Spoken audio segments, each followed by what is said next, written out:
जगत एड़े प्रेम ईश्वर करिले से आपणा द्वितीय पुत्र को देले नरबेशे प्रभु जीशु जगते आसिले हम पाप अंगे नहीं तुसे बलि हेले जे करे विश्वास न होई विनाश अनंत जीवन पाइब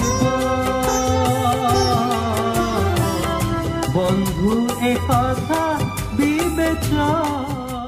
प्रिय श्रोता बंधु प्रभु यीशु ख्रीष्ट गौरवमय नाम आपन को शुभेच्छा। पवित्र बाइबल माथ्यू लिखित सुसमाचार 17 अध्याय 3 पदरे आम एपरी पाठ करूँ। पुणी देख मूसा और एलिय ताहांको सहित कथबार्ता करुवा से देखागला।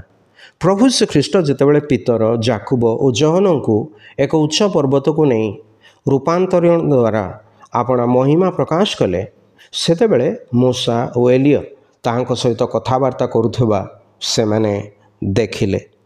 जिहुदी मानक निमंते भविष्यत वक्ता मानक मध्यरे एलिय अति सम्मानित और श्रेष्ठ व्यक्ति थिले, कारण ताहांको शिष्य एलिसाଙ୍କ दृष्टि सम्मुखरे ईश्वर एलियं को स्वर्ग को घेनीगले।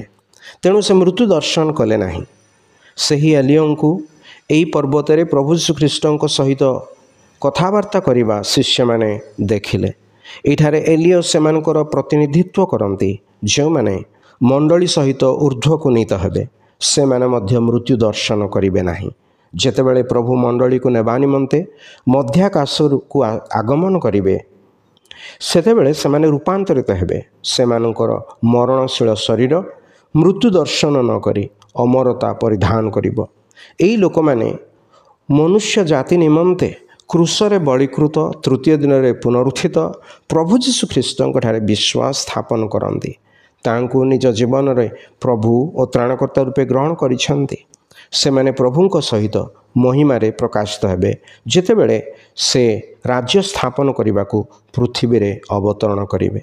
आपण मध्य जेपरी एई सौभाग्य आपण जीवन निमंते पाइबे आ चयन करिवे एथिपा ईश्वरଙ୍କ ठारे आपणଙ୍କ ପାଇଁ आमर प्रार्थना।